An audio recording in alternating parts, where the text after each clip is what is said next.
नमस्कार मैत्रिणींनो, शुभ सकाळ. कारण आता सकाळचे वाजलेले आहेत 6 आणि मी उठल्याच्या नंतर लगेच स्वयंपाकाला लागले. तर आता इथं स्वयंपाकामध्ये मला मसूरची सुकी भाजी बनवायची आहे. तर मसूर मी रात्रीच पाण्यामध्ये भिजायला ठेवले होते. तर मसूरसाठी मी आता इथं कांदा पण कापून घेतला एक आणि 2-3 हिरव्या मिरच्या बिन तिखटच्या, म्हणजे कमी तिखट येतात, आणि थोडासा फोडणीला कढीपत्ता आणि थोडंसं वाटण केलेलं होतं ते पण मी टाकून घेणार आहे. तर आता ह्या बाउलमध्ये करून घेते मी. तर याच्यामध्ये आहे ना थोडंसं तेल गरम करून घेतलं आणि त्याच्यानंतर मग मोहरी जिरे टाकून घेतले. तर आता इथं कांदा पण टाकून घेते. असं सुकी भाजी बनवायची, कारण डब्यासाठी ही भाजी बनवायची आहे. त्याच्यामुळं थोडासा कांदा, थोडंसं वाटण तर कांदा खोबऱ्याचंच आहे. तर ते पण मी टाकून घेते. आधी चांगला कांदा परतून देते. तर असं सकाळी उठल्याच्या नंतर आधी भाजी करून घेत असते. भाजी केली ना मग चपात्या लाटून जशा होतील तशा दिल्या तरी पण जमतात. तर आता इकडे मी थोडंसं मीठ पण टाकून घेतलं आहे चवीनुसार त्याच्यामध्ये थोडंसं, आणि नंतर अजून राहिलेलं परत टाकेल भाजीमध्ये. तर आधी कांदा परतण्यासाठी थोडंसं मीठ टाकून घेतलं. आता ह्या मिरच्या आहेत ना तर एकदम अशा कमी तिखट येतात, त्याच्यामुळे ह्या 2-3 मिरच्या पण मी टाकलेल्या आहेत कांद्यामध्ये. आणि आता थोडासा कढीपत्ता टाकूया. तर याला काय जास्त वाटण टाकायची गरज नाही, कारण मसूर अख्खा जो आपण मसूरची डाळ बनवतो ना तो अख्खा मसूर आहे. तर आता इथं धना पावडर टाकली आणि घरातला घरगुती मसाला रोजच्या स्वयंपाकामधला तो टाकून घेतला. तर इथं आहे ना थोडीशी हळद टाकून घेतली. तर मस्तपैकी असं हे चांगलं परतून घेते. त्याला थोडंसं आहे ना पाणी पण टाकते, म्हणजे हे कांदा मसाला सगळा शिजेल. थोडंसं टाकायचं, 1-2 चमचे असे भाजीच्या चमच्याने. तर आता इथं वाटण टाकून घेतलं आहे. वाटण मिक्स करून घेते, एकत्र चांगलं परतून घ्यायचं. वाटण थोडंसंच टाकलं आहे, ते वाटण करून ठेवलेलं होतं मी. शिल्लक राहिलं होतं कालच्या ह्याच्यामधलं भाजीमधलं, त्याच्यामुळं मग ते मी फ्रीजमध्ये ठेवले. तर अशा भाज्यांना थोडंसं असलं तरी टाकायला बरं पडतं. तर आता याच्यामध्ये थोडंसं मी पाणी टाकून ही चांगली ग्रेव्ही शिजवून घेते. आणि मग त्याच्यानंतर इकडं मसूर पाण्यात भिजत ठेवलेले होते ते पण मी चांगले धुवून घेतले. आणि मसूरला जरी वेळ लागत नाही, 1-2 तासातसुद्धा भिजतात पटकन भाजी करायची असली ना. तर आता इथं मसूर टाकून घेते. सगळे मसूर टाकल्याच्या नंतर खालीवर करून घ्यायचं. तर ही रेसिपी आहे ना, जरी भाजीला काही नसलं तुमच्याकडं, थोडा वेळ असेल तुमच्याकडं, तर ही मसूर तुम्ही थोडा वेळ भिजू ठेवू शकता. भिजल्याच्या नंतर ह्याची भाजी करता येते आणि शिजायला पण वेळ लागत नाही. गडबड असेल ना तर 5 मिनटामध्ये मसूर सगळा शिजून निघतो. भाजीमध्ये अजिबात त्याला वेळ लागत नाही. तर आता इथं आहे ना परतून घेतले आणि परत थोडंसं मीठ टाकून घेतलं. आधी थोडंसं टाकलं होतं कांदा परतण्यासाठी, पण आता भाजीच्या चवीनुसार टाकून घेऊया. तर आता मी ह्या ताटामध्ये आहे ना गरम पाणी करायला ठेवणार आहे आणि तेच पाणी थोडंसं भाजीमध्ये टाकणार आहे. तर असं गरम करत बसण्यापेक्षा म्हणलं चला बारीक गॅस करूया, आणि तेच गरम झाल्याच्यानंतर मसूरच्या भाजीमध्ये टाकलं. एवढं पाणी शिजायला पुरेसं आहे. आता मिक्स करून घ्यायचं आणि लगेचच झाकण ठेवायचं. वर परत थोडंसं पाणी ठेवायचं. तर आता ताटामध्ये पाणी ठेवलेलं आहे ना मी, काय त्याच्यामध्ये वतलं नाही, तेवढ्याच पाण्यामध्ये आधी वतलेले आहेत. मसूर शिजला तर इतका मऊ एकदम फुटलेला आहे असा. एवढा छान मसूर तेवढ्याच पाण्यामध्ये शिजला. आणि आता मी थोडंसं 2 मिनटं शिजू देते, कारण थोडंसं पाणी कमी झालं ना मग डब्यालासुद्धा भाजी नेता येते. तर पातळ भाजी सकाळचं करून जमत नाही, कारण डब्यासाठी अशीच सुकी भाजी बनवायला लागते. तर आता इकडे पीठ पण मळून झालेलं आहे, म्हणजे असं पटकन सोयीचा स्वयंपाक केला ना तर होतो लवकर. जरी उशीर झाला उठायला तर आधी भाजी करून घ्यायची, पीठ मळून ठेवायचं, आणि आता लगेचच इकडं चपात्या पण झालेल्या आहेत. तर जशा चपात्या वाजतील तसं पण ते घेऊन जाऊ शकतात किंवा खाऊ शकतात. असं जर असं पटकन स्वयंपाक करायचा असेल तर ह्या पद्धतीने तुम्ही नक्कीच करा. 1-अर्ध्या तासामध्ये चपाती भाजीचा स्वयंपाक होतो. तर आता इथं मी चपात्या लाटून घेते. 1-2 चपात्या वाजलेल्या आहेत. आता मुलांना जायची पण गडबड आहे सकाळच्या पारी, कारण ही सकाळचं जातात लवकरच. कोणी 8ला-9ला असे त्यांचे टायमिंग येते, तशा टायमावर ते जातात. पण स्वयंपाक करून ठेवणं ते का पहिलं हे, नाही तर मग उशीर झाला तर मग गडबड होती. काय करावं ते काय सुचतच नाही. म्हणजे त्यांनी जायचं करायचं ना आपण म्हणायचं थांबा थांबा. तर आता इथं मी चांगलं गॅसवर तवा गरम करून घेतला आणि चपात्या टाकून घेतले. तर आता म्हणलं चला चपाती भाजी झालेली, चहा बनवूया थोडासा. तर इथं मी माझा पण उपवास आहे ना, तर मग चहा ठेवलेला आहे. चहा प्यायल्याच्या नंतर म्हणलं आता बाकीचे कामं करूया राहिलेले.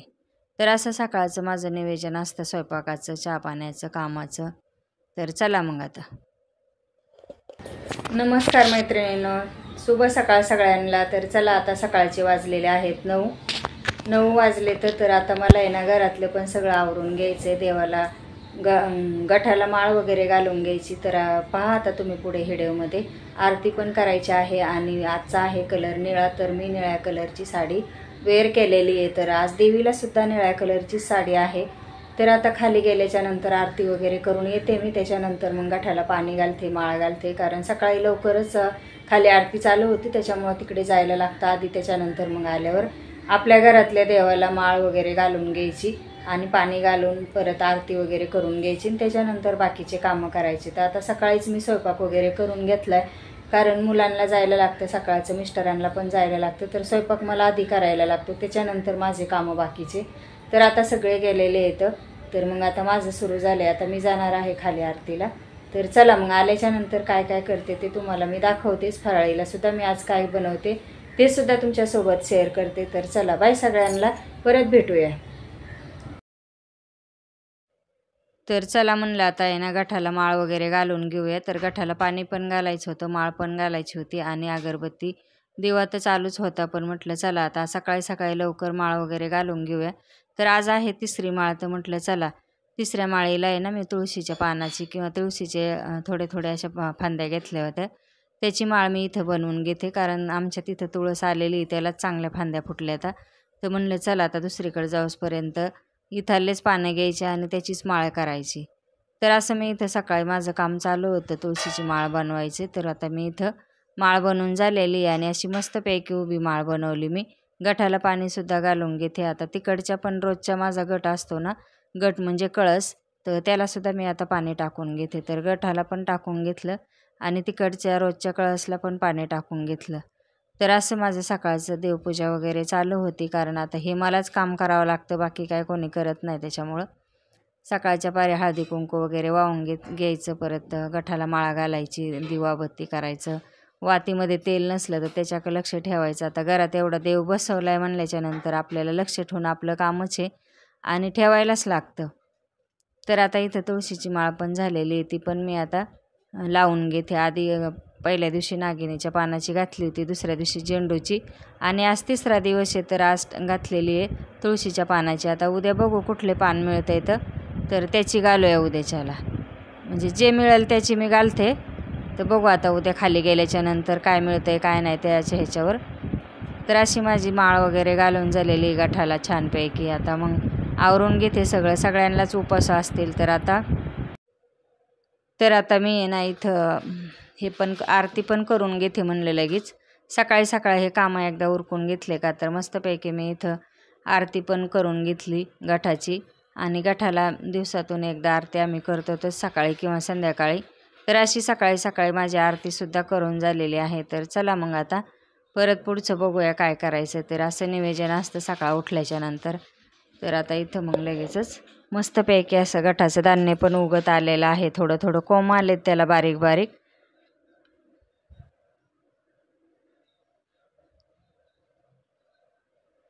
त्याच्यानंतर आता मग मला खाली जायचं होतं, मग तिथं पण आरती वगैरे आम्ही करणार होतो. तर आता इकडं खाली आले देवीपाशी सोसायटीमध्ये. तर इथल्या पण देवीची आरती वगैरे झाली. मग आम्ही बसलो, प्रसाद वगैरे वाटला, हळदी कुंकू लावलं सगळ्यांना आणि त्याच्यानंतर मग परत घरी आले. इथे सगळ्या लेडीज अशा बसलेल्या होत्या आणि नंतर मग घरी आले. म्हणलं चला आता फराळीचं काहीतरी आपल्यासाठी करूया. तर म्हटलं चला बगरीचा भात थोडासा टाकला होता पातेल्यामध्ये मी शिजायला आणि म्हणलं मग त्याच्यासोबत काहीतरी शेंगदाण्याची आमटी वगैरे काहीतरी करू आता. तर इथं मी बगरीचा भात शिजायला टाकला होता, तो पण शिजून झाला आहे. तर हे आहे उपवासाचं. बाकीच्यांना सकाळी स्वयंपाक करून दिला, पण माझं आता उपवासाचं राहिलं होतं, तर म्हणलं आता करूया. तर थोडेसे वेफर वगैरे तळून घेतले मी, पापड्या वगैरे. तर आता इथं तेल गरम करायला ठेवलेलं आहे, तर त्याच्यातच तळून घेतले हे वेफर आणि पापड्या. हे परत साबुदाण्याच्या पण पापड्या येतात, हे थोड्या सगळ्याच तळून ठेवते. म्हणजे एकदा तळल्या तर थोडं 1-2 दिवसाला. तेलकट पण जास्त खायला आवडत नाही, पण आता थोडंसं तो खायचं म्हणून तर मग थोडं तळून घेते म्हणलं. तर चला मग आता मस्तपैकी फराळ पण करूया आणि नंतर मग राहिलेले भांडे वगैरे घासून घ्यायचे. तर चला मग कसा वाटला व्हिडिओ ते पण नक्की सांगा कमेंटमध्ये आणि चॅनलला पण सबस्क्राईब करून घ्या. लाईकसुद्धा करत जात जा. एक लाईक करायला काय हरकत आहे, व्हिडिओ पण पूर्ण पाहत जा. तर अशा पद्धतीने उपवासाचं पण बनवलं फराळ आणि स्वयंपाक पण झाला, आरती वगैरे पण झाली, घरातले पण सगळं माळ वगैरे घालून झाली घटाला. तर त्याच्यानंतर आता इथं पापड वगैरे मी तळून घेते, कारण तेलकट असतं ना, त्याच्यामुळं जरा नको वाटतं खायला, असं तोंड धरतं मग जास्त तेलकट खाल्लं ना. तर आता हे तळलं आहे पण मी यातलं थोडंसंच खाणार, घरातलेच खाणार बाकीचे. मला काय जास्त तेलकट आवडत नाही, जास्त खाल्लं तर थोडंसंच खाणार मी. तर अशा पद्धतीने वेफर पण एकदम उन्हाळे वेफर आहेत, कारण उन्हाळ्यामध्ये केले होते.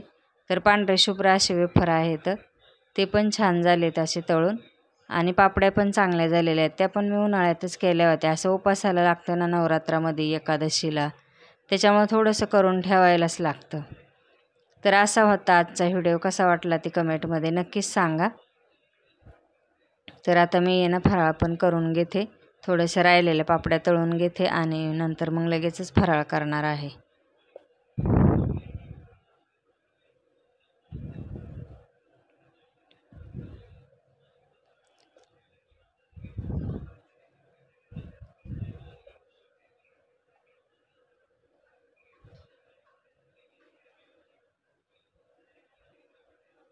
तर ह्या शाबू तांदूळाचे पापड आहेत, ते पण चांगले आहेत, असे तळले ना छान होते, ते जास्त तेलकट होत नाहीत.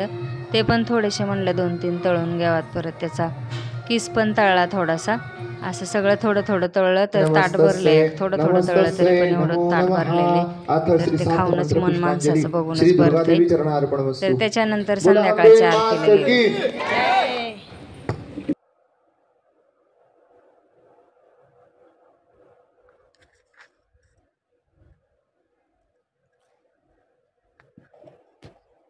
तर इथं हळदी कुंकू लावायचं, परत संध्याकाळी काम होतं आणि मुलं पण